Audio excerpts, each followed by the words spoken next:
Hello brothers and sisters, and welcome back to an all-new Sermons in the Park. As always, I am your Reverend Jamie McCaskill. I want to thank you for joining us here again today on this beautiful Sunday morning, or whenever it is you're watching. It's always great to be here. When you join me, it just makes my day. Now, before we get started, I want to say that I was contacted today by Miss Mary. She's one of our followers. You hear me mention her here several times.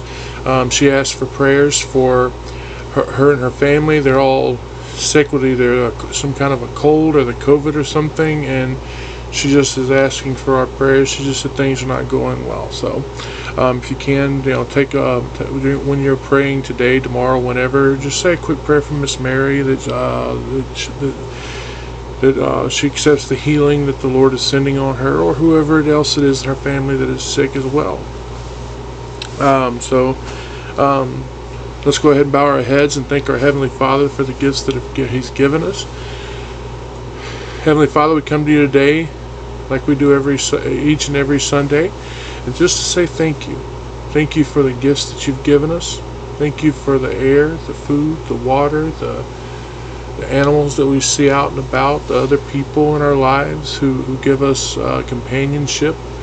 We thank you, Father, for all the different things that you do that we don't even recognize. How many times do we drive down the street, Father, and your loving hand kept us from going into some kind of a car accident or just some other catastrophe that could befall our lives, and because of you, Father, we have avoided those things, and we know that it's all because of you.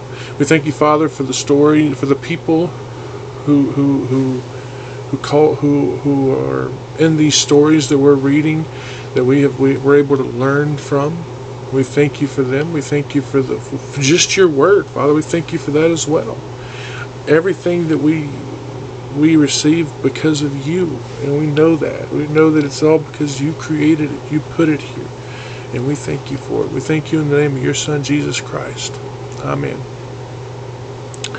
Okay, if you follow along, if you're new, what we do here is we go through the we go through the Bible book by book, chapter by chapter, verse by verse, and we study it, and sometimes we even break it down word by word.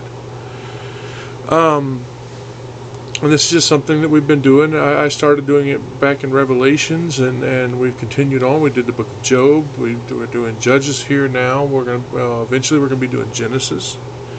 We're in the last 2 chapters of Judges, and here today we are in chapter 20. So if you're new, I would like to invite you now to pause this video where you're at and go back and watch all the videos on Judges, however many of them there are. So you know how I usually try to do a recap, but especially about last week. This time I really do not want to touch that one. We talked about the Levite and what happened with that poor woman who, the Levite's wife. This week we see as the people are gathering together to deliver justice for what happened to her.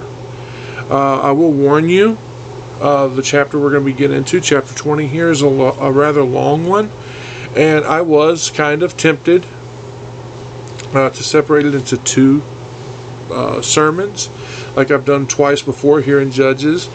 But what we're going to do today, I want to get through this chapter, so we're going to just try to do it as one, okay?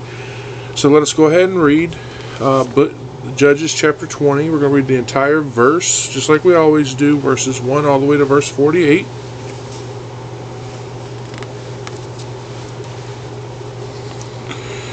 Then all the children of Israel went out, and the congregation was gathered together as one man, from Dan even to Beersheba, with the land of Gilead unto the Lord in Mizpah. And the chief of all the people, even of all the tribes of Israel, presented themselves in the assembly, and the people of God, 400,000 footmen that drew sword. Now the children of Benjamin heard that the children of Israel were gone up to Mizpah. Then said the children of Israel, Tell us, how was this wickedness? And the Levite, the husband of the woman that was slain, answered and said, I came into Gibeah that belongeth to Benjamin, and my concubine to lodge. And the men of Gibeah rose up against me, and beset the house round about upon me by night, and thought to have slain me, and my concubine have they forced, that she is dead. And I took my concubine, I cut her in pieces, and sent her throughout all the country of the inhabitants of Israel, for they have committed lewdness and folly in Israel. Behold, you are all children of Israel. Give here your advice and counsel. And all the people arose as one man, saying, We will not, any of us, go to his tent, neither will we, any of us, turn into his house. But now this shall be the thing which we do to Gibeah. We will go up by lot against it, and we will take 10 men, and 100 throughout all the tribes of Israel, and 100 of 1,000, and 1,000 out of 10,000, to fetch victual for the people, that they may do, when they come to Gibeah of Benjamin, according to all the folly that they have wrought in Israel. So all the men of Israel were gathered against the city, knit themselves as one man. And the tribe of Israel sent men through all the tribe of Benjamin, saying, What wickedness is this that is done among you? Now therefore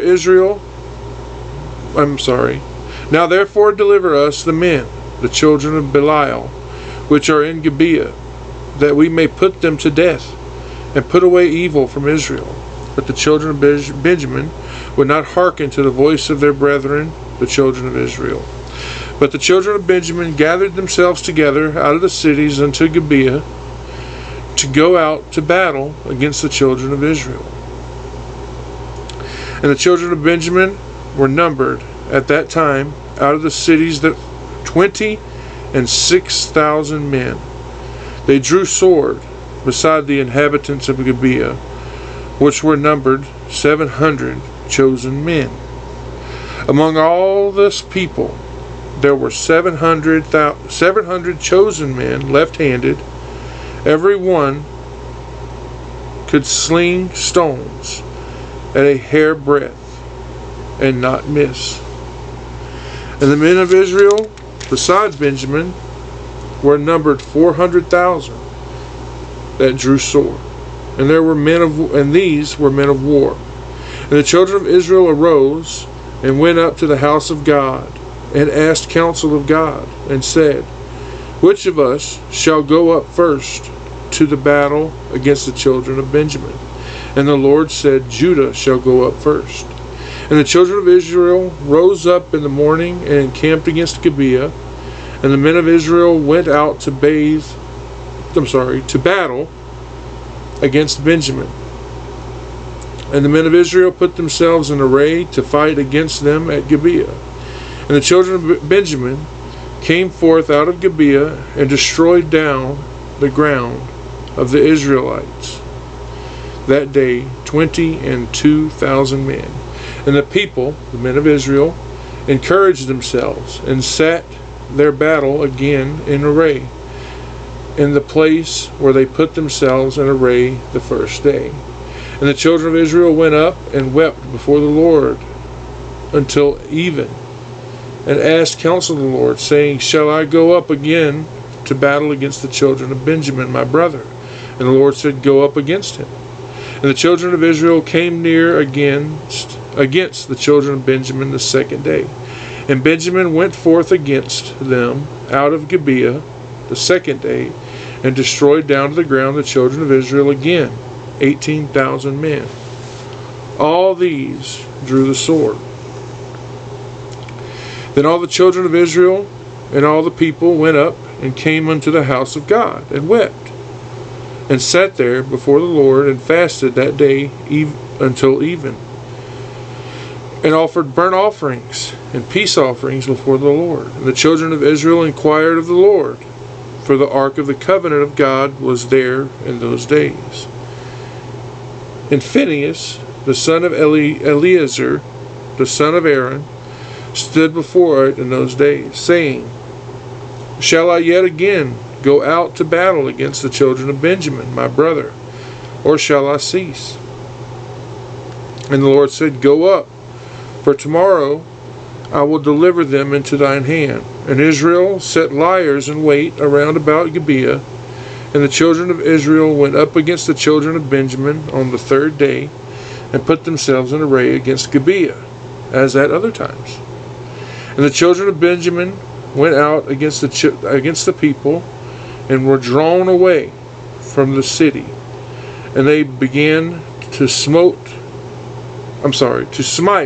of the people and kill, as at other times, in the highways, of which one goeth up to the house of God, and the other to Gibeah in the field, about 30 men of Israel.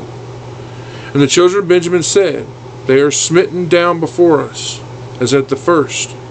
But the children of Israel said, Let us flee, and draw them from the city unto the highways. And all the men of Israel rose up out of their place, and put themselves in array at Baal Tamar. And the liers in wait of Israel came forth out of their place, even out of the meadows of Gibeah. And there came against Gibeah 10,000 chosen men out of all of Israel, and the battle was sore. But they knew not that evil was near them. And the Lord smote Benjamin before Israel, and the children of Israel destroyed of the Benjaminites that day 25,000 and 100 men. All these drew the sword. So the children of Benjamin saw that they were smitten. For the men of Israel gave place to the Benjaminites, because they trusted unto the liers in wait, which they had set aside Gibeah. And the liers in wait hastened and rushed upon Gibeah. And the liers in wait drew themselves along, and smote all the city with the edge of the sword. Now there was an appointed sign between the men of Israel and the liers in wait, that they should make a great flame with smoke rise up out of the city. And when the men of Israel retired in the battle, Benjamin began to smite and kill of the men of Israel about 30 persons. For they said, Surely they are smitten down before us, as in the first battle. But when the flame began to arise up out of the city with a pillar of smoke, the Benjaminites looked behind them, and behold, the flame of the city ascended up to heaven. And when the men of Israel turned again, the men of Benjamin were amazed, for they saw that evil was come upon them.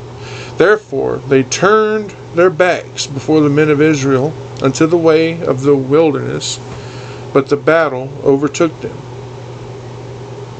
And them which came out of the cities they destroyed in the midst of them.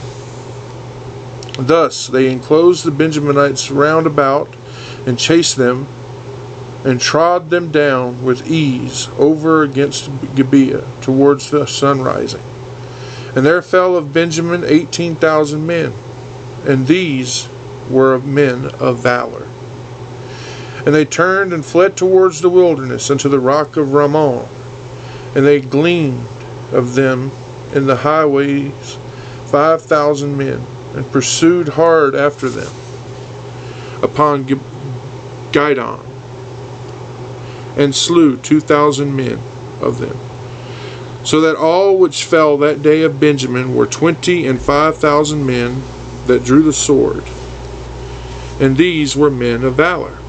But 6,000 men turned and fled to the wilderness unto the rock Ramon, and abode in the rock Ramon 4 months. And the men of Israel turned again upon the children of Benjamin, and smote them with the edge of the sword, as well as the men of every city as the beast, and all that came to hand. Also they set on fire all the cities that they came to. Now, if you're new here, the way we do things, like I said, we read a chapter, we read the entire chapter, okay? Then we go back and we look at each verse individually. We read the whole verse over again, and then we just kind of break it down. So, let's go back and reread verse 1, which says, "Then all the children of Israel went out, and the congregation was gathered together as one man, from Dan even to Beersheba, with the land of Gilead, unto the Lord in Mizpah." All right, you see, Israel was angry. They were enraged, right, because of what had happened to this poor woman. And so what they do is they unite. They unite in their hearts and in their minds, right? As the verse says, as one man. They were going to deliver justice, all right? This is one of only a few encouraging moments that we see in the story of their descent, right, into apostasy. The verse says, all the children of Israel went out, okay? We see that while the nation assembles here, people from the north and the south, they all came together because of this horrible tragedy that we just read about last week, that we're not going to talk about. And it says, as one man unto the Lord. This shows us how humble their attitude was that they had, at this time. And they're seeking the help of the Lord for their nation. Then we see that it says Mizpah. Okay, Mizpah is located in the tribe of Benjamin. If you remember, we read last week as that Levi sent messages, right? He sent a message and he sent a part of the body to all the 12 tribes. And here in this verse, we see that they had called a meeting, right, to determine what they should do about what had happened, right? So let's go ahead to verse 2 now. And the chief of all the people, even of all the tribes of Israel, presented themselves in the assembly of the people of God, 400,000 footmen that draw sword. The chief of all the people. This would be like this is going to be like a prince from every tribe. Okay, the prince is over all the families, if you will. These men are leaders of like thousands of people, hundreds, maybe 50s, 10s, or some say the corners. Okay, we see that in Job. I'm pretty sure you remember we talked about that then. These men are often called they're often called cornerstones. They're kind of like what you would call a pillar of the community. And just like the cornerstones of a building, they're considered valuable, okay? They are the strength of that building. They hold it together. They support it. I did see where Abernell felt that this separated the people, keeping them on their own sides. Now, you heard how I feel, and I just think that this is speaking of, the principal men, okay? The verse says, even of all the tribes of Israel, all but the tribe of Benjamin, right? The verse goes on to say, presented themselves in the assembly of the people of God. They all came together, right? They all came together, besides the head of them, 400,000 footmen that drew sword. This means these men were armed. They're ready to fight. There are 600,000 men in Israel who were able to bear arms. Now remember though, all the wars of Canaan were over at this time. And it was not regular. This was not a regularly kept military. This is not a military. A lot of them are doing just odd jobs. Farmers, right, who are tilling their ground, maybe dressing the vines, and just stuff like that. Of course, Benjamin, like I said, is not here. That is why we only see 400,000 men here. But it is still awesome to think that they got so many people together to handle this. This is almost 500,000 people here. They all met at Mizpah. They were trying to figure out, how are we going to handle this? And they were soldiers, right? So let's go on. Verse 3 now. Now the children of Israel heard that the children, I'm sorry. Now the children of Benjamin heard that the children of Israel were gone up to Mizpah. Then said the children of Israel, tell us, how was this wickedness? This is horrible. Notice that we never saw that Benjamin was even invited, right? They were probably asked to come though, but they knew what was being complained about here. They knew what the tribes are getting together to talk about, but they seemed either unwilling to handle it, maybe they were indifferent, and they never imagined that their brethren were going to go to war with them, right? Maybe they were just proud and thought, hey, why should I go, right? The verse says, and this is what breaks my heart, okay? Then said the children of Israel, tell us, how was this wickedness? This proclamation was made in that assembly. They asked that if anyone knew anything about this horrible crime, that now's the time to stand up. Tell us, why did this happen? Why and how? And, who did it, right? Maybe they are speaking to that Levite who now had to be there, right? And as I said, the tribe of Israel, the tribe of Benjamin, they're not there. We know that they had heard about it though. What does Israel ask? Look at it. How was this wickedness? Let's continue on. We go to verse 4 now. And the Levite, the husband of the woman that was slain, answered and said, I came into Gibeah that belongeth to Benjamin, I and my concubine to lodge. So this is the Levite here speaking. He's speaking up, right? And he's giving them just a very brief summary of what happened. He says that they used force that he could not resist. There's no doubt that his servant and the old man told this same story. He saw no reason to go into great detail. The audience listening they were already convinced. There was no doubt that the common statement was one of disgust and vengeance. Now notice, he specifically names Gibeah as the place where it happened. Let's move on now. Let's go to verse 5. Continue on.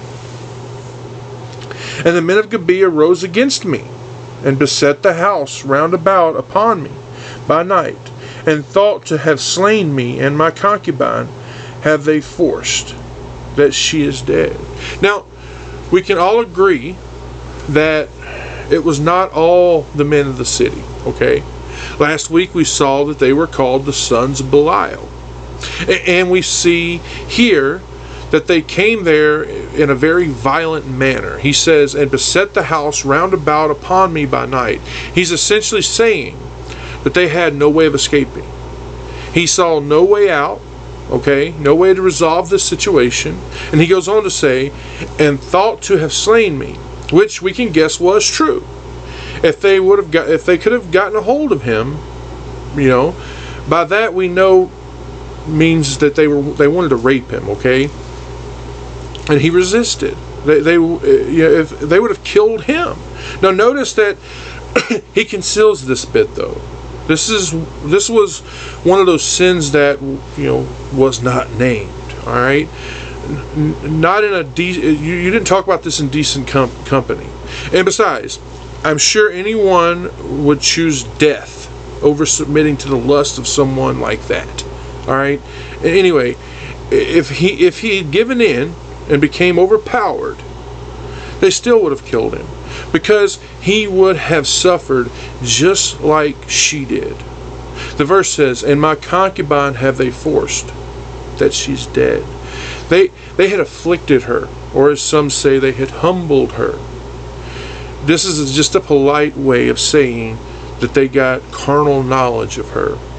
And they did it so much that she died. Anyway, let's go on to verse 6.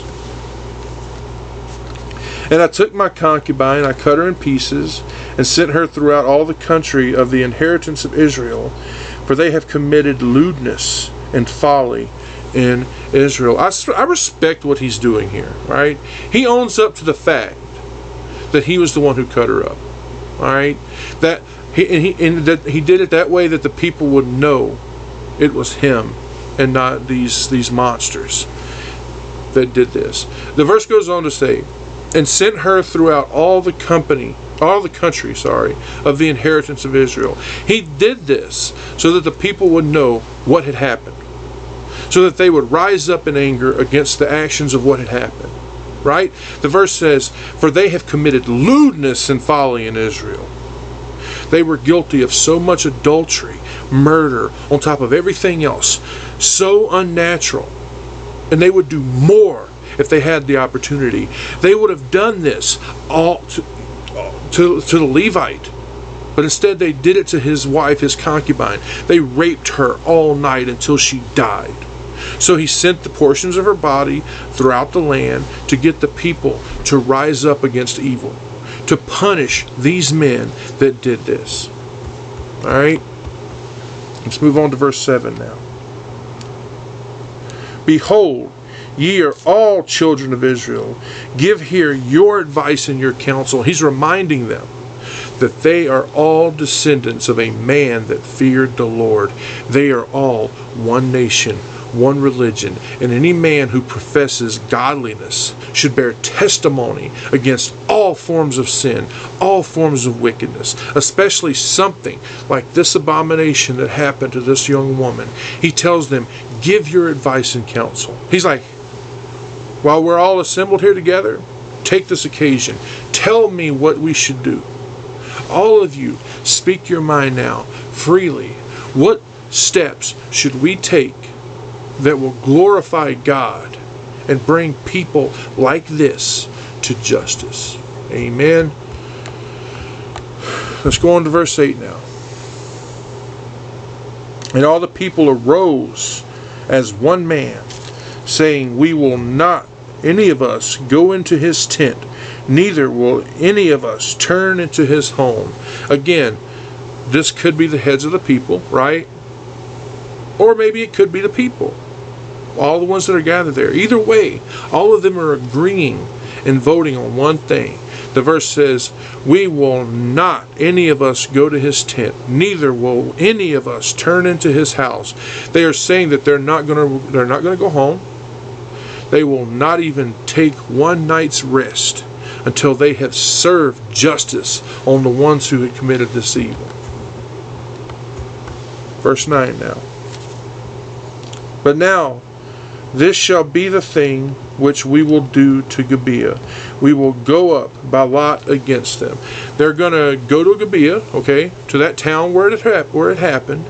And then we read what they had proposed and agreed upon, right? It says, we will go up by lot against it. We hear about the Israelites doing, they did this a lot, all right? They were going to cast lots. And here they are doing it to see, who's going to go up and demand satisfaction for what happened. And if they are denied, well, they're going to act in a hostile manner. They're casting lots. This is a fair way of choosing the group out of all of them. Realize that all of them are eager. They all want to see this vengeance carried out. Okay? Now, verse 10. And we will take 10 men of 100 throughout all the tribes of Israel, 100 out of 10,000. I'm sorry, 100 out of 1,000, 1,000 out of 10,000, to fetch victuals for the people, and that they may do when they come to Gibeah and Benjamin according to all the folly that they have wrought in Israel. Again, all the tribes of Israel except for Benjamin. I want to make sure you understand that when it says all the tribes of Israel, Benjamin is not part of this, because none of them were there. All right. The verse says 100 out of 1,000, 1,000 out of 10,000. Remember, there were 400,000 of them there. So that means they took, that's right, 40,000. The verse says to fetch victuals for the people. Now this can be confusing, but what this means is 10 men were to provide food for 90. 100 men for 900, right? 1,000 men for 9,000. And all 40,000 for 36,000. Where they were going to go, we don't know. Maybe to their own tribes, maybe to some town that was nearby. What they were doing is they were going there to get food for the army. Because of course, they came here without any items that they needed. They did not realize how long they were going to be there. So they decided that it would be better to just appoint someone, right? Some people, I should say, to go and get provisions that they needed. The verse goes on to say that they might do when they come to Gibeah of Benjamin, according to all the folly that they were wrought in Israel. They were going to kill the ones that were responsible. They were going to chastise that whole city, especially the city's magistrate, right? Because they had all been complicit of this wickedness. They had been negligent of their duties, right? Because they should have handled this before it even happened, but they allowed it to happen. Now, let's continue on. Verse 11. So all the men of Israel were gathered against the city, knit together as one man. 360,000 men gathered together against Gibeah. The verse says that they were knit together as one. They were together, heart and hand, united. They were determined to see justice done, even if they lose their own lives in the process. Now, this would have been in January and February. What? You want to know how I know this? Okay. The Jews say that this happened on the 23rd of Shebat. And a fast was kept this day because of what happened here. That's how I know. Let's continue on. Let's go to verse 12.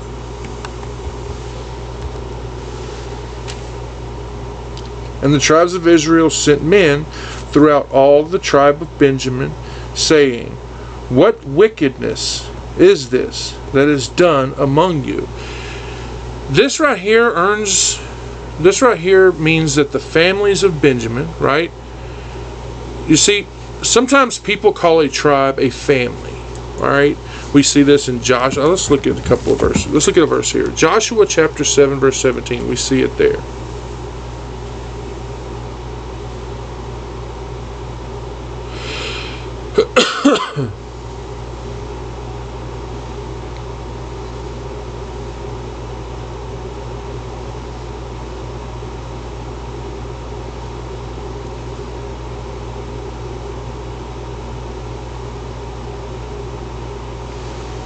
It says, And he brought the family of Judah, and he took the family of Zarhites, and he brought the family of the Zarhites, man by man, and Zabdi was taken. Okay? A family is often called a tribe as well. They were 10 families in the tribe of Benjamin, all right, according to the number of his sons. We see this in Genesis 46:21.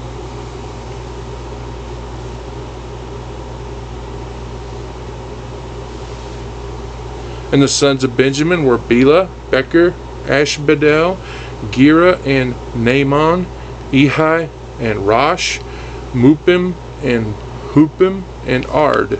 Alright? They were numerous, right? They were powerful. They consisted of men of courage as well, experts of war. And they thought that they were a match for all the 10 tribes that had assembled here against them. And there was at least one of each tribe that was sent out, probably 10 total, to do this errand, okay? And it's understandable, right? 10 men would be viewed as less of a threat than an army. They did not want to go to war. So they thought, hey, we can just try to get the people to deliver these guilty men to us. This would, of course, have just prevented the shedding of blood. They said to the people, it says, saying, What wickedness is this that is done among you? You knew They knew what had happened, right? That is not why they asked this, though. They asked this as a way to aggravate, okay? Maybe this would make the men of Benjamin consider just how bad the action that was done here was, how big of a sin that was committed here. This lay at the feet of the tribe, right? The tribe is to decide, hey, do we punish these men ourselves, or do we deliver the perpetrators to them and let them be punished by the law? You see, if the tribe had handled this situation on their own, then the family would not be blamed for it.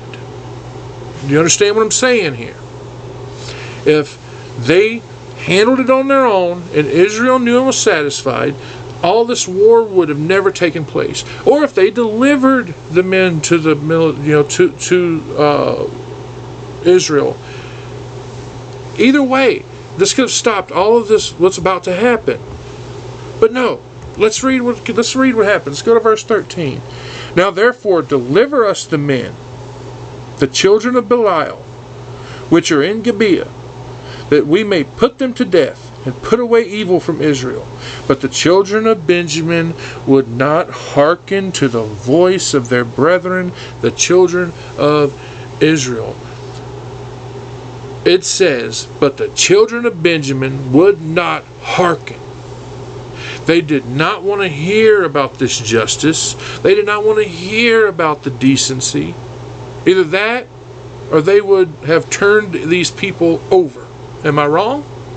Even outnumbered, they would not yield to what was right. So, as we move on, we see the civil war breaks out.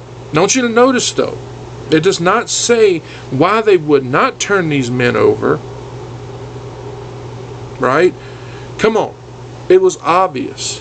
These men were monsters, and they were guilty of a heinous crime.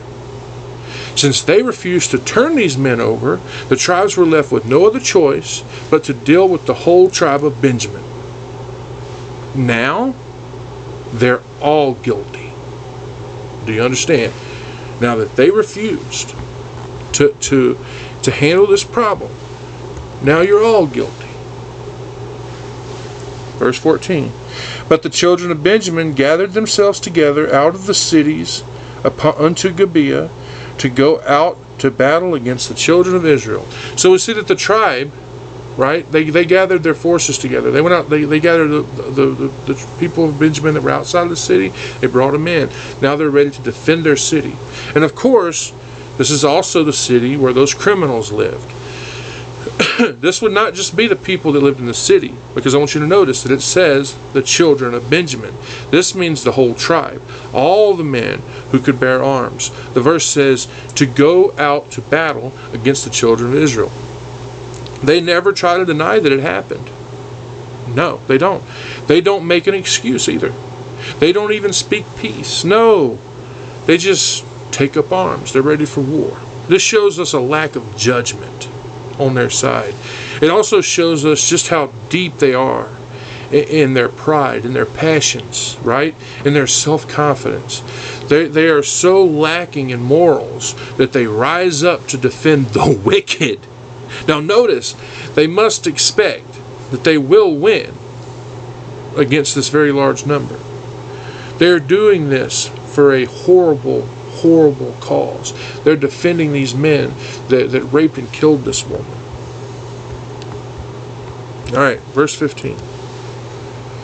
And the children of Benjamin were numbered at that time out of the cities 26,000 men that drew sword, beside the inhabitants of Gibeah, which were numbered 700 chosen men. They got together, every man that they could, from all the cities that were part of the tribe of Benjamin, and it says that there were no more than 26,000 men that drew swords. These would be men who were able, right, who were able to draw the swords, and most likely experts in using the swords, right? The verse says that they gathered beside the inhabitants of Gibeah, which were numbered 700 chosen men. And these would have been young men. They would have been stout, strong. There were 26,700 men, right? They were, of course, and now they're facing off against 400,000. Well, 360,000. Because remember that the 40,000 men had gone off to gather provisions. Finally, the funny thing is that Josephus gives us a a lot smaller number. He says that there were no more than 25,600 men from Benjamin, and he bases this on a later account, all right, that says that 25,000 men died in the third battle and 600 of them escaped. He doesn't even consider that maybe 1,000 men died in this first battle and second battle. Okay, I mean, what are the chances that they lost none in a battle? Even the Vulgate gives us an even smaller number of 25,000 men. The Septuagint agrees here, though. But get this, the Vulgate, it gives us a number of 23,000. But what should we doubt? The Hebrew texts that say there were 26,700? And either way you look at it, how could that small number expect to win against 360,000 men? Either way, it's a small number of men going up against 360,000. You know, so don't worry about that. Just look at the facts. All right? Look at what we do know.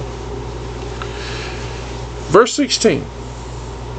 Among all this people there were 700 chosen men, left-handed. Every one could sling stones at a hairbreadth and not miss. That's very interesting, isn't it? They said that 700 men were left-handed. They fought with their left hand instead of their right hand. That's simple. That's all that means. Then the verse says, everyone could sling stones at a hairbreadth and not miss. You know, this expression, you know it, don't you? This is saying that they were good shot. All right? Kind of how now you will hear someone say they can shoot the wings off of a fly at 100 yards or something like that. There's no doubt that the men of Benjamin took pride in their how good they could throw a stone. They felt very confident. The reason I wanted to point out the whole left-handed comment was this. I think you remember a few chapters back I mentioned how Benjamin means the son of the right hand. So it's just strange that there are 700 men here who are left-handed and they're skillful with the sling. Thought that was interesting. Anyway, moving on, verse 17. And the men of Israel, beside Benjamin, were numbered 400,000 men that drew swords. All of these were men of war. This is talking about the men who were opposed to them. We see that it says were numbered 400,000 men that drew the sword. And then it says all these were men of war. These are men who knew how to fight. These are men who are skillful, who are courageous. We know, yes, there are 400,000, right? But remember now, we can't forget that not that long ago we just read that they sent 40,000 men to go get some supplies. So this tells us what? That there are only 360,000 that are actually there. The only reason it's saying 400,000 is because that is how many are in this military. But we got to remember, 40,000 of them are gone off to get supplies. There's only 360,000 there at that time. Okay? We just need to kind of keep that in our mind. The number's not wrong. It's right. 40,000 are going to be there, or 400,000. But 40,000 are currently gone off to get supplies. Verse 18. And the children of Israel arose and went up to the house of God and asked counsel of God and said, which of us shall go up first to the battle against the children of Benjamin? And the Lord said, Judah shall go up first. I like this. It's smart. We see that Israel is asking counsel of God. Now the Lord often gave counsel from that ark in Shiloh. He usually did it through this, what we talked about before, the Urim and the Thummim, right? We see that Judah is responsible to lead Israel in battle here.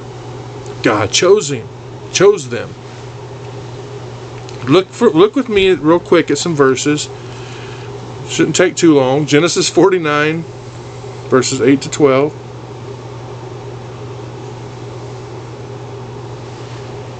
Judah, thou art whom thy brethren shall praise. Thy hand shall be in the neck of thine enemies. Thy father's children shall bow down before thee. Judah is a lion's whelp from the prey. My son, thou art gone up. He stooped down. He crouched as a lion, as an old lion. Who shall rouse him up? The scepter shall not depart from Judah, nor a lawgiver from between his feet, until Shiloh come, and unto him shall the gathering of the people be, binding his foal unto the vine, and his ass's colt unto the choice vine. He washed his garments in wine, and his clothes in the blood of grapes. His eyes shall be red with wine, and his teeth white with milk. Okay, let's look at 1 Chronicles.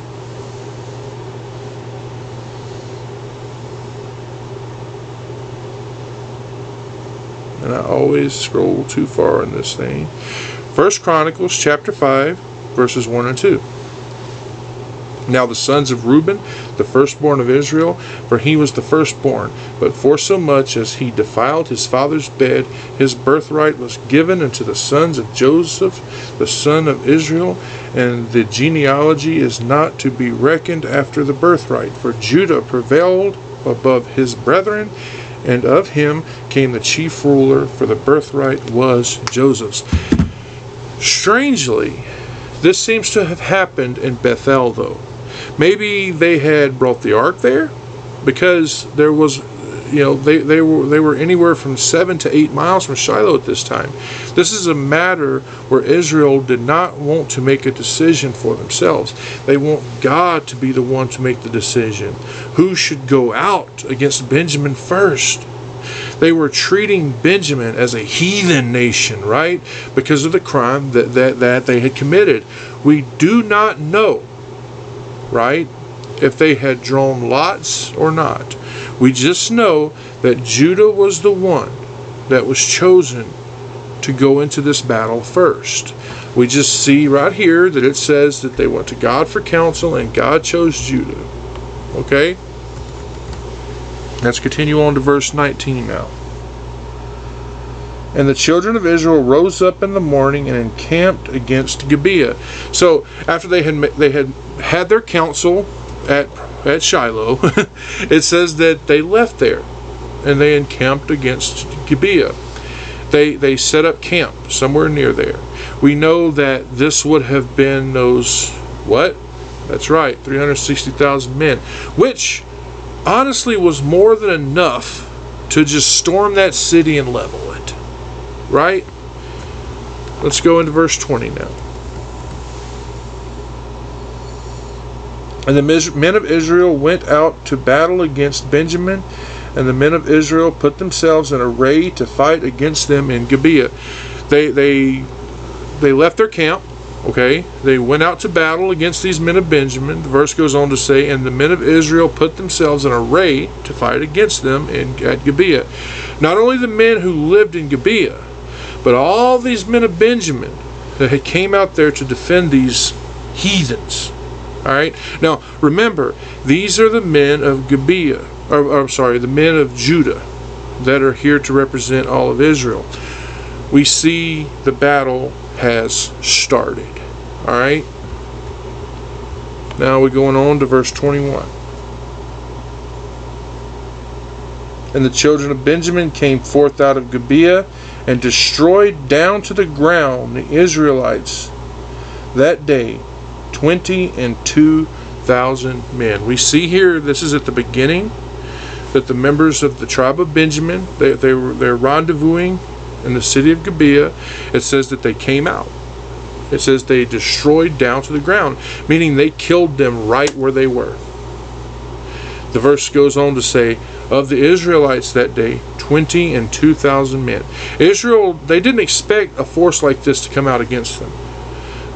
They had such a large force, and they were fighting for a very just cause.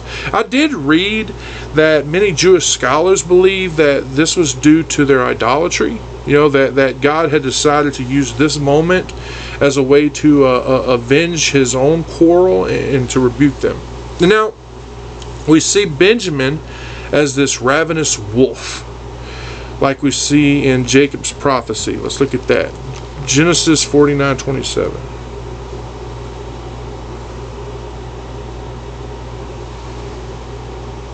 Benjamin shall raven as a wolf. In the morning he shall devour the prey, and at night he shall divide the spoils. 22,000 men of Israel fell right here in this battle against Benjamin. And I agree with the Jewish account, okay? I think that Israel might be being punished here. We see as we move on that the Lord allows Israel to be defeated twice, so that they will see the price, right, of this apostasy. You see, yes, they did seek the Lord's counsel, right? They did. But they placed way too much reliance on their own strength, on their own power. Also, on satisfying their anger, because they're angry. And what happens? Well, they get desperate. They fast. They offer sacrifices. Then the Lord gives them victory. Okay? What we're seeing here is very similar. If you want to go read it for your own time, go ahead. We see what happened, and what happens is similar to what happened in Joshua chapter 8.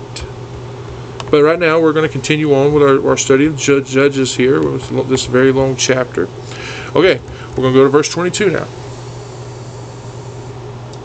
And the people, the men of Israel, encouraged themselves, set their battle again in array in the place where they put themselves array the first day. So they encouraged themselves. Do you notice that? Yeah, they had lost a lot of good men, but there's still a much larger, much more superior army. Also, they had a good cause, right? The verse goes on, and set their battle again in array. They're setting in array. This means that they're in battle lines, facing their enemy. They're inviting them into battle again. The verse says, and in the place where they put themselves in array the first day. You see, even though they had lost that first battle, right? They lost a lot of very good men. They're not fleeing. They stand their ground. They also are not superstitious. They did not consider it unlucky, right? They were not in a bad situation. They still had a much larger army, right? I mean, yeah, that first defeat, that was terrible. I'm not denying that. But they figured they knew why it happened. And now they're going to try again. Okay? Now, verse 23. And the children of Israel went up and wept before the Lord until even, and asked counsel of the Lord, saying, shall I go up again to battle against the children of Benjamin, my brother? And the Lord said, go up against him. Now, this is not a whole army here, okay? This is just a delegation, if you will. This was, of course, the evening of the day when that battle had occurred, right? They lamented because they were defeated, and they were sad about that loss, especially of a large number. We all would be. These would have been their friends and their brothers. Notice, they did not lament of their sins, especially that idolatry that they had been guilty of. We see it say, and asked counsel of the Lord, saying, shall we go up again to the battle against the children of Benjamin, my brother. There's some doubt here. It's understandable because they did just experience a great loss. They were doubtful if the war against Benjamin was just. That's all I can think of. I mean, he was their brother. The question here is different, though. Before the first time, they had asked, who shall go first? Here they want to know if they should still go do it. Notice, they do not ask for God's help. No. They do not ask for victory either. They're making the mistake so many of us do. They're counting on their own strength, right? Their own numbers, if you will, on the fact that their cause is, and also on the fact that, hey, our cause is just. Neither of them are promised to them. God's not promising them victory. God is not promising them strength. They only get an answer to what they asked for, right? It says, and the Lord said, go up against him. The tribe of Benjamin is wrong here. So, of course, God is saying, go out and handle it. They were not chastised enough, right? They were not humble enough. I mean, yes, this does show them humbling themselves. They did just suffer a great loss. This would humble them. They are aware that God is with them.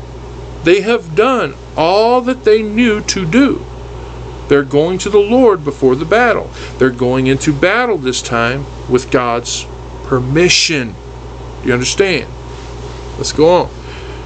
We're going to look at verse 24 now. The children of Israel came near against the children of Benjamin the second day. The children of Israel came close to the city of Gibeah, right? This is against the children of Benjamin the second day. This tells us what? That these two battles take place on 2 different days. One on one day, one on the next day. Alright. Simple. Verse 25. And Benjamin went forth against them out of Gibeah the second day, and destroyed down to the ground of the children of Israel again 18,000 men. All these drew the sword.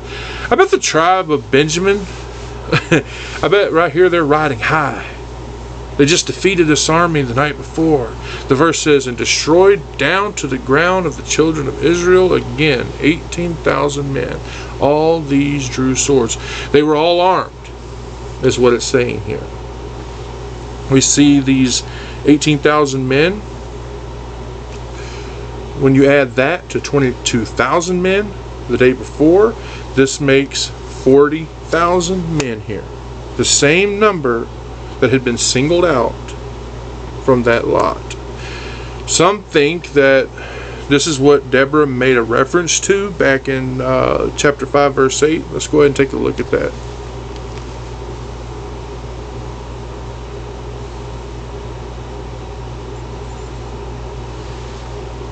They chose new gods. Then was war in the gates, where there's a shield or a spear, seen among 40,000 in Israel. But you see, we know for a fact that it's mentioned here in Hosea 10, verse 9. Hosea, my favorite verse, my favorite book. Hosea chapter 10, verse 9. O Israel, thou hast sinned from the day of Gibeah. There they stood. The battle in Gibeah against the children of iniquity did not overtake them. Now, we all can understand, right, why Israel is mad, why they're enraged by what the men of Gibeah did. And sure, they certainly should have been, right? They should have been killed for what they had done. And yes, the tribe of Benjamin should have been more than happy to have turned them over for punishment. But I'm sure you would agree that it's hard for us sometimes to understand why the whole tribe should be punished for what these few men did. Maybe that's the reason why God's allowing the tribe of Benjamin to win these first 2 battles. I have no idea, okay? Let's just continue on now and look at verse 26. Then all the children of Israel and all the people went up and came into the house of God and wept, sat there before the Lord and fasted that day until even, and offered burnt offerings and peace offerings before the Lord. This looks like all of them. Every member of the military and other people as well who were near them. They all went up to the tabernacle of God, which is in Shiloh. It says, and wept and sat there before the Lord. Now, not only did they weep, but they continued to weep. Not only for their defeat, but also for their sins. I say this because it says, and fasted that day until even. Fasting was a way of afflicting, your own body. And it's a sign of their humiliation, right, of our souls because of our sins. The verse says, and offered burnt offerings and peace offerings before the Lord. Why? Well, to make atonement for their sins, okay? And also to ask for success in this endeavor.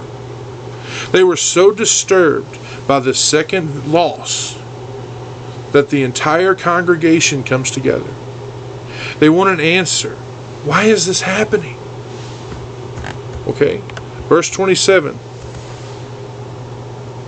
And the children of Israel inquired of the Lord, for the ark of the covenant of God was there in those days. Here in this verse, we get the only reference in the book of Judges to the ark of the covenant. I think that the reason for this is to show just how seldom Israel consulted God at this time. It is said to me that it took such a horrible action, sad I should say, I don't know why I said sad. It's sad to me that it took such a horrible action as the one that we read about last week for these people to realize how far they fell. Now, we know that the ark was in Shiloh because that's where the tabernacle was. And wherever the ark is, this is where God was. This is where you would go so you could inquire of God. You know, some people still today, they feel more comfortable going to a church to pray and to ask for things like that. And that's similar to what we're reading here. But we need to realize that wherever we are, God is. Wherever He's in your heart. He's always with you. Okay? Alright, next verse 28 here. And Phinehas, the son of Eleazar, the son of Aaron, stood before it in those days, saying, Shall I yet again go out to battle against the children of Benjamin, my brother, or shall I cease? And the Lord said, Go up, for tomorrow I will deliver them into thine hands. It says that Phinehas was the son of Eleazar, all right, who was the son of Aaron. He would have stood before the ark, all right, ministering. This here lets us know that this took place a long time before Samson, because if not, this would make Phinehas over 300 years old. And I doubt that. Alright, I seriously doubt that. Him standing before the ark was what he would have done when he was inquiring of the Lord, using the Urim and the Thummim, okay? If you were wanting to ask the Lord something, you would stand before the priest, alright, who would then, of course, turn to the ark. That's what Kimchi tells us. Kimchi calls it the Shekinah, which means the presence of the divine majesty. It's a symbol. It's symbolized here by the ark. The verse tells us that he asked, saying, Shall I yet again go out to battle against the children of Benjamin, my brother, or shall I cease? Now, take notice. They ask in a very different way this time. This time, not only do they ask if it's God's will that they should go into battle with Benjamin, but also if they will succeed or not. That if the Lord would bless them, then they would go. If not, then they would stop. All right. This shows us that they finally realize you cannot depend on your own numbers, and that their cause is just. They can't rely on that. These do not matter, okay? What matters is that your cause is the will of God, and now they're willing to submit to it. The verse gives us the answer. It says, "And the Lord said, Go up, for tomorrow I will deliver them into thine hands." You see that? This time we see they're not only told to go into battle. This time they're also promised victory. Phinehas here is the high priest of the tabernacle. He was the grandson of Aaron through his son Eleazar, right? As the high priest, he was the one person who was allowed to go before the ark and inquire of the Lord. We notice as we move forward, okay, no matter how far we fall from God, He's always right there with us. You've heard me say this time and again. No matter how far away from God you try to get, all you have to do is turn around and He's right there behind you. We've read here how far Israel has fallen. But still, Yahweh was right there with them. Right? And in battle, and brings the tribe. He's right there with them in this battle, and He brings the tribe of Benjamin to justice. All right. Let's look at verse 29 now. "And Israel set liers in wait round about Gibeah." We see that even though Israel was guaranteed this victory, they thought that it was only proper that they set up ambushes around the city, around Gibeah. These are the same tactics that were used against Ai. And Josephus tells us that these two cases were very similar, and that this ambush was set up at night. That's right. Verse 30. And the children of Israel went up against the children of Benjamin on the third day, and put themselves in array against Gibeah as at other times. Now, this would not have been the day after that second battle. Why? Well, because we know that they had gone to Shiloh. They had made sacrifices. They had fasted. So when it says the third day, I think that it just means the third day after that last battle. So maybe 3 days. Right? The verse then says, "And put themselves in array against Gibeah as at other times." This is the same as last time. They all lined up in battle. Okay? Now we're going to move on to verse 31. "And the children of Benjamin went out against the people, and were drawn away from the city, and they began to smite of the people and kill, as at other times, in the highways of which one goeth up to the house of God, and the other to Gibeah in the field, about 30 men of Israel." So the children of Benjamin, they all left out of Gibeah, and they meet Israel in battle. The verse says, "and were drawn away from the city." So Israel seems to be retreating here, okay? They draw these children of Benjamin to chase them. This is why they're drawn away, even further away from Gibeah. The verse says, "and they began to smite the people and kill as at other times." Like in the other two battles, right, that had taken place, the verse says, "in the highways." This is pretty self-explanatory, all right? It just means that the two roads meet here. The verse goes on to say, "of which one goeth up to the house of God." Interestingly, the Targum has this actually say to Bethel. But we know that this is speaking of the tabernacle, so this would have meant Shiloh, which was about 2 miles from Gibeah. Speaking of Gibeah, look here. "And the other to Gibeah in the field." This is a completely different Gibeah, right? There's one on the hill, there's one in the field. This verse goes on to say about 30 men of Israel. So we see that 30 men were killed right there in that fight. If you're paying attention, what we see is that the army split up, the army of Benjamin. at the crossroads. One went one way, one went the other. One went to the right, one went to the left. That's what we're seeing here. Okay, let's move on. Verse 32. And the children of Benjamin said, They are smitten down before us, as of the first. But the children of Israel said, Let us flee and draw them from the city unto the highways.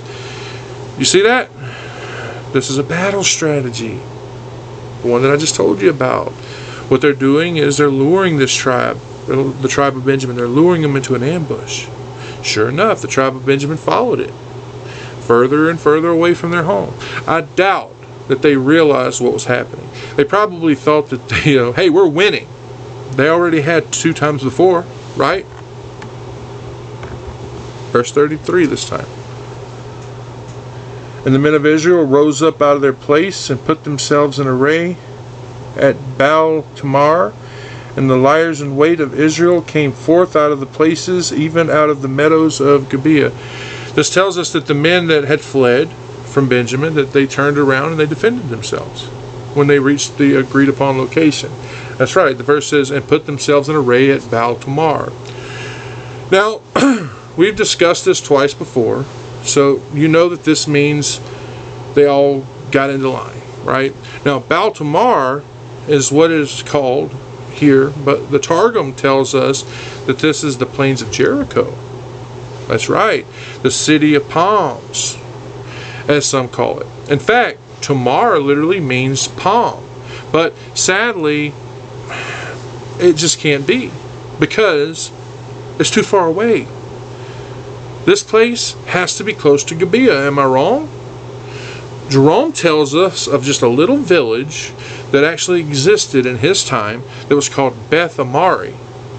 And he said that this might be where this occurred. Now, it is possible that maybe during the time of the Canaanites, there were a grove of palm trees there that were used in Baal worship, right? That would give us the name. Alright? Anyway, the verse goes on. And the liers in wait of Israel came forth out of their places, even out of the meadows of Gibeah. Now, we see meadows of Gibeah. This is in the now, if you were to look in the Targum, it says plain of Gibeah. The city was built on a hill, like I just said. And at the bottom of this hill, there would have been plains, beautiful meadows. This is where this ambush had taken place. When the army of Benjamin had been drawn away from the fleeing army, the ambush came out and they went between the army and the city. So now they're surrounded. You understand? Verse 34. And there came upon Gibeah 10,000 chosen men out of all of Israel, and the battle was sore. But they knew not that evil was near them.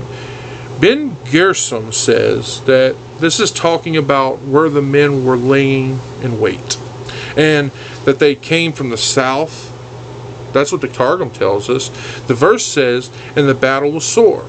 This is speaking, of course, about the battle that was taking place at Baal Tamar. The verse tells us, but they knew not that evil was near them.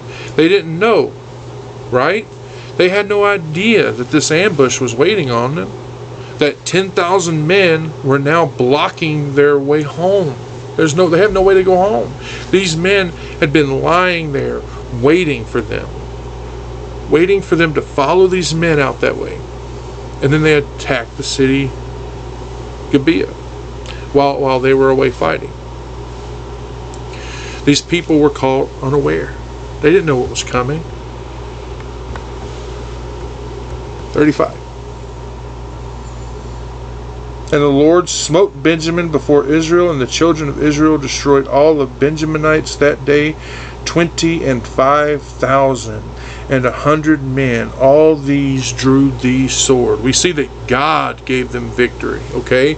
God gave victory to Israel, right there at Baal Tamar. Now notice how even though Israel has the greater number, and they did have valor, that this verse gives credit for the victory to the Lord. Because yes, Benjamin did have fewer men. But let's remember, they defeated Israel 2 times just a little bit ago. We see the verse tells us that Israel had killed a large number of them. The verse says 25,100 of them. We see that the verse tells us all of them drew the sword. This means that all of those that were killed were armed men. Since they started with 26,700, that would leave us 1,600, a very small amount. But let's think about that. We know that some had to have died during those first 2 battles, right? So what about that? All right, well, let's continue to read now. Let's look at verse 36. So the children of Benjamin saw that they were smitten, for the men of Israel gave place to the Benjaminites, because they trusted unto the liers in wait, which they had set beside Gibeah. So the men of Benjamin, they saw as their forces were being defeated. So many of them had been killed. It says, for the men of Israel gave place to the Benjamites. Now think about that. They first saw Israel flee. Like they thought they were afraid of them. Which is, we know now, was just a decoy to draw them away from their home. The verse says, because they trusted in the liers in wait. They had planted their ambush there beside Gibeah, right? They knew that these men would not only enter the city, but they were going to burn it. But they would also attack any man of Benjamin who turned to flee towards the city. So this sounds like they allowed the ones who remained to flee, because they knew there was no safety. They didn't have anywhere to go. You will see as we move forward how numerous this slaughter really was. Only 600 men of Benjamin are able to escape. That's right. That's right. Let's read on. Verse 37 now. And the liers in wait hasted and rushed upon Gibeah, and the liers in wait drew themselves along and smote all the city with the edge of the sword. Sorry. Yeah, it's a long one. This is telling us about the men who were lying in wait. It tells us that at the agreed upon time, they ambushed the town, right? It says, and rushed upon Gibeah. They did this while that town was not aware that they were even there. They rushed the town with great force, great violence. Am I right? They took possession of the town, right? The verse goes on. The liers in wait drew themselves along. Along what? The city, right? Meaning that they took that whole city. I imagine they blew their trumpets, like they tended to do to terrify people. They let everyone know this is our city now, right? The verse says, and smote all the city with the edge of the sword, the whole city. Everyone who did not take up arms, and this would have included old people, women, and yes, children. 10,000 men went throughout this city, destroying anyone who opposed them. Now, I know that the verse does not come out and say it. It doesn't say women and children. But it does say all. And all, that would also include women and children. Am I wrong? Verse 38. Now there was an appointed sign between the men of Israel and the liers in wait, that they should make a great flame with smoke rise up out of the city. Where it says appointed sign, the Targum actually says appointed time. So does kimchi, so does Abernel.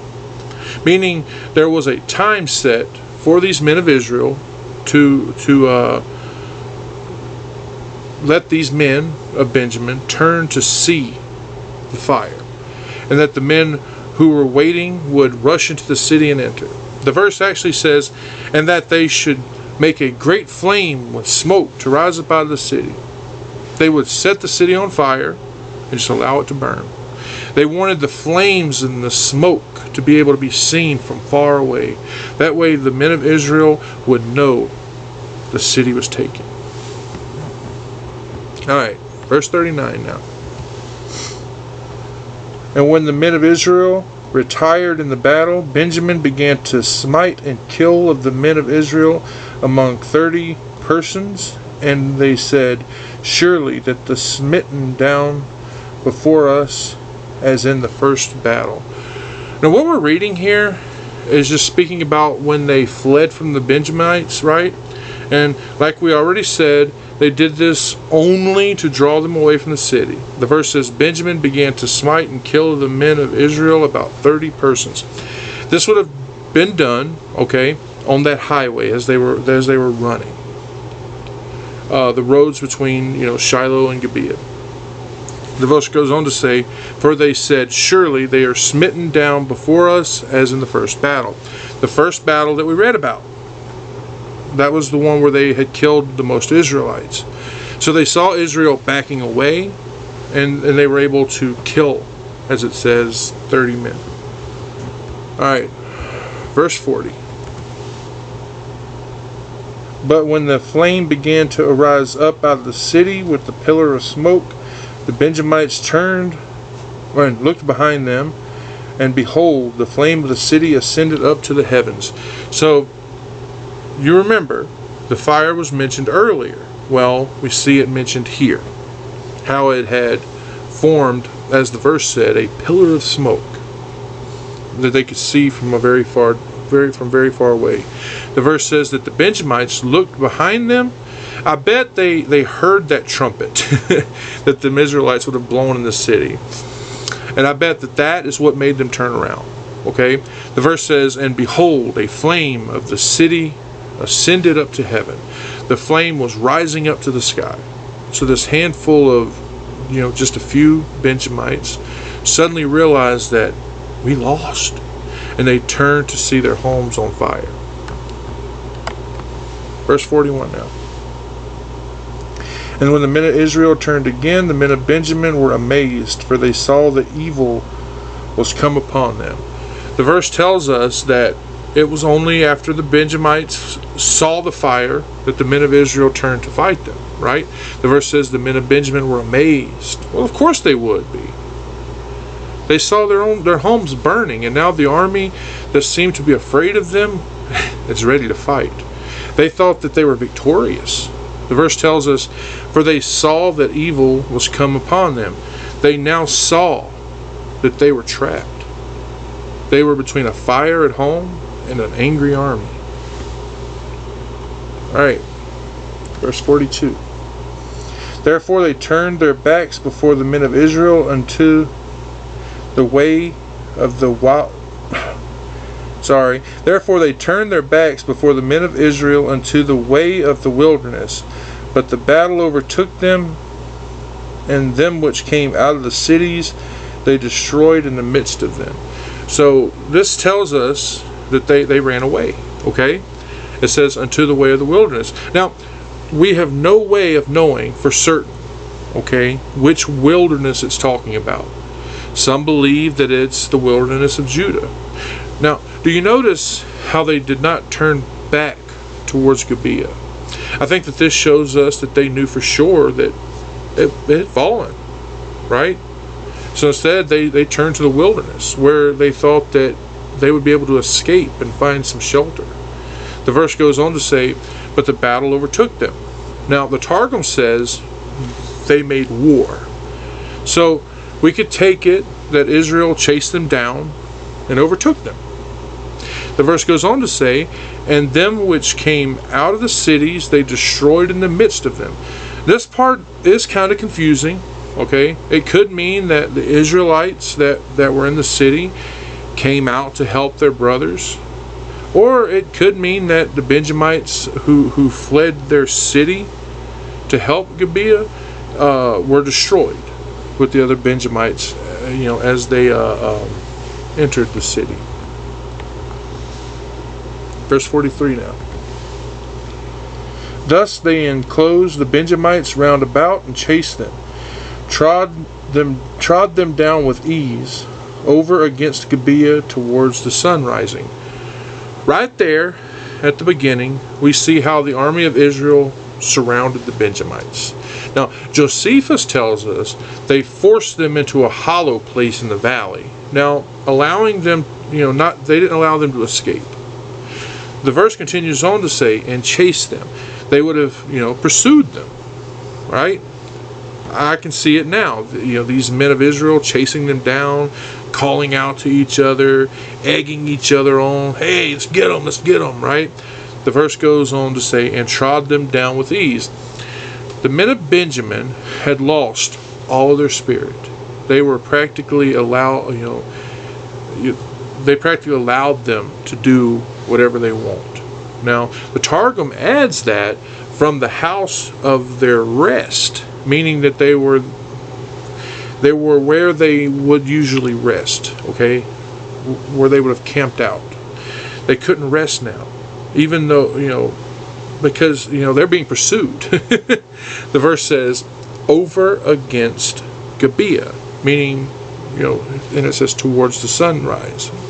Now, Jarkey, he interprets this to mean to the east of Gibeah.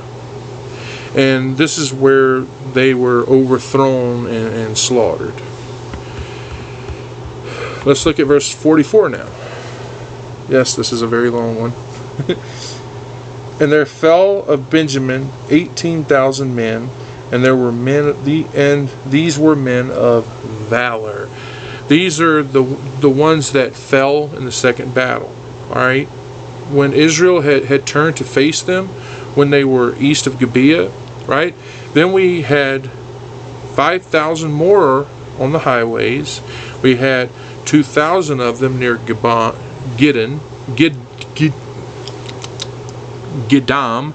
The verse says, all these were men of valor. I have no arguments with that. These men stood face to face with Israel 3 times. They were superior men.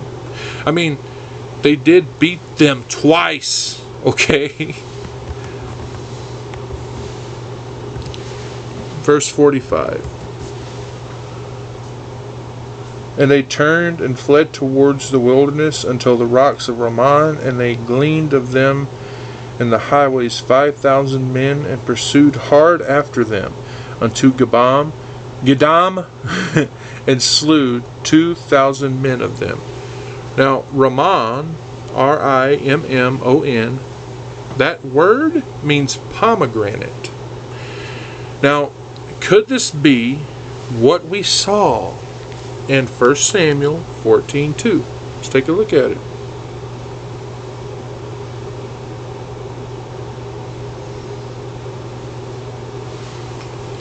And Saul tarried in the uttermost part of Gibeah under a pomegranate tree, which is in Migron, and the people that were with him were about 600 men.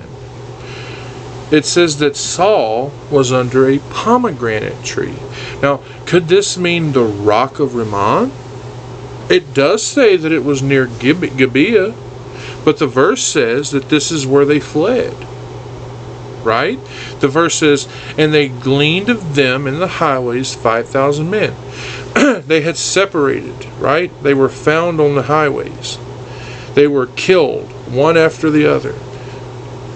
Just like how we collect corn one at a time. The verse goes on to say, and pursued hard after them unto Gidam. Now, Gidam literally means to cut down. So, could it have gotten its name from what we are reading here? The cutting down of the Benjamites. The verse says, and slew 2,000 men of them. Now that does not include the 5,000. This was 2,000 more. Alright. Verse 46 this time. sorry. So that So that all which fell that day of Benjamin were 25,000 men that drew the sword. All these were men of valor. 25,000. This does not contradict the earlier number from verse 35. It doesn't. What you're seeing here is rounding down, because 100 is too low to round up. Right? So yes, 25,100 is still the exact number. Alright. Verse 47. But 600 men turned and fled to the wilderness unto the rock of Ramon, and abode in the rock Ramon 4 months. Let's add up the Benjamites now. We see a total number of 26,700. Okay? Write that down. 26,700. That's the total number. Now, back in verse 44, we saw that 18,000 of them were killed. Right? Now, in verse 45, we see 5,000 of them are killed. Alright? We also see here in this verse that 600 of them survive. What does this tell us? Well, this tells us that 1,100 of them were killed. That's 1,100 men were killed in those first 2 battles. Is that, that either way you go, maybe 600 were killed here, 500 were here, 500 were here, and 600 were here, or 550 each day. Either way, 1,100 of them were killed. Or maybe in the sacking of the city, right? We see here that they wait 4 months before they return home. Alright, so here we are. We're in the final verse of chapter 20. We're in verse 48, which reads, And the men of Israel turned again upon the children of Benjamin, and smote them with the edge of the sword, as well as the men of every city, as the beast, and all that came to hand. Also they set on fire all the cities that they came to. Right here at the beginning, what do we see? Israel, they're not content. They're not happy with destroying this army. They're not happy that they destroyed the city where it took place. No. They turned and they went, as the verse says, and smote them with the edge of the sword, as well the men of every city. This means that every city that belonged to Benjamin, well, at least all of them that were in their way home, okay? This is probably because men from those cities, okay, were the ones that came out and helped. They did it because none of them came to that Mizpah. And that actually broke an oath. Right? And if not, they should die. Either way, we're seeing that other cities of Benjamin were put to death in the same way as other Canaanite nations that were given over to idolatry. I mean, we're reading about what is essentially annihilation of the whole tribe of Benjamin here. It's ruthless, isn't it? It's terrible. The Benjamites, these are their relatives, okay? These are Israelites. The Benjamites are Israelites. They're going to cities that, let's face it, brothers and sisters, may not have known about what happened. Because let's not forget, these men came out of their cities, okay, and to the Mizpah, and they listened and spoke to one another. So there are people in their cities who do not know what happened because they haven't gone back to tell them yet. We know that they sent a message to Benjamin, do we not? We know they sent a message to him. But only how many men or people out of the whole tribe of Benjamin would have heard about it? Who's to say that these military people that came to Gibeah right there even knew why they were there? All they knew was they were defending the tribe of Benjamin. That's all we know for sure. We don't know that they know about what happened there. But here they are. The entire tribe of Benjamin is being destroyed of the actions of a few people. They're killing their relatives and they're burning their cities. Innocent people, possibly. We don't know. We honestly don't know. But these are possibly innocent people. And they're being destroyed because of the actions of a few. We like to think that, our sins only affect us. Right? But a lie can spread and cause harm to others. You might lie to, let's think about it this way. Let's say you lie and say you witnessed something. And you tell that lie to someone else. Okay? Let's say you saw someone do something. And then you tell someone else, I saw this person do it, even though you didn't. You might honestly believe that person did it. So you go and you tell this person. Who tells that person? Who tells that person? Now this person over here is innocent. Now, all of a sudden, now his wife thinks he did it. His son, daughter, thinks he did it. You just wrecked a life. You just wrecked a family. You just caused a divorce, possibly, which leads to kids being separated from their parents. Our sins hurt other people as well. Then you have people who will come to defend you, say, "Oh, well, no, he if he said it, it happened." Well, now you have this person here believing you. And what's going to happen when the truth comes out?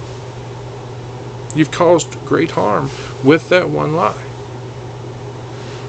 Your sins affect other people just as well as they affect you.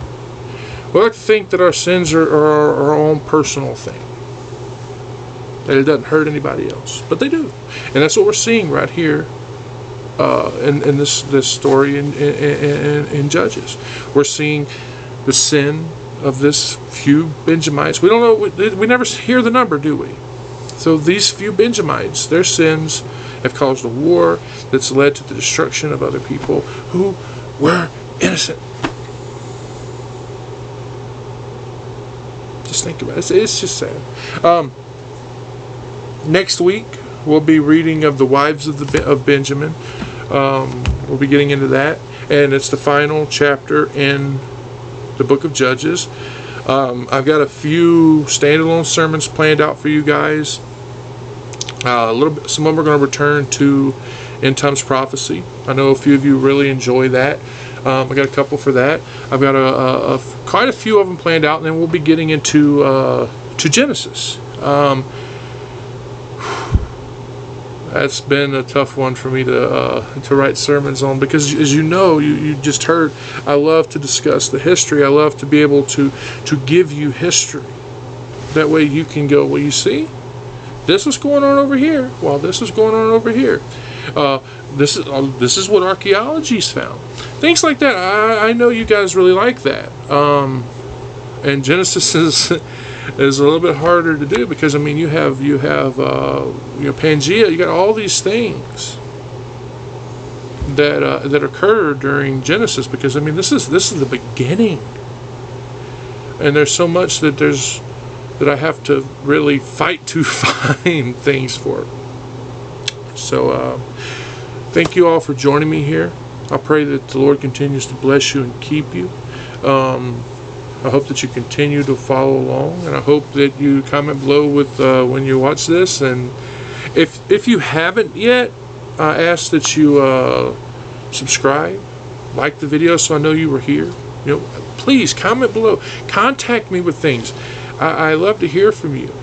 Give me ideas. If there's something you would like for me to maybe do a little one-off video on one day. I do like doing those little one-shots. I call them YouTube exclusives, because that's what they were originally called. I like doing those. If you give me an idea for one you would like me to do. Miss Mary's done it before. She gave me the one where she wanted to be able to talk to her atheist grandchild about it. So thank you all for joining me here. Like I said, I pray the Lord continues to bless you and keep you, and I'll see you all here next week for an all-new Sermons in the Park. Thank you so much, and God bless you.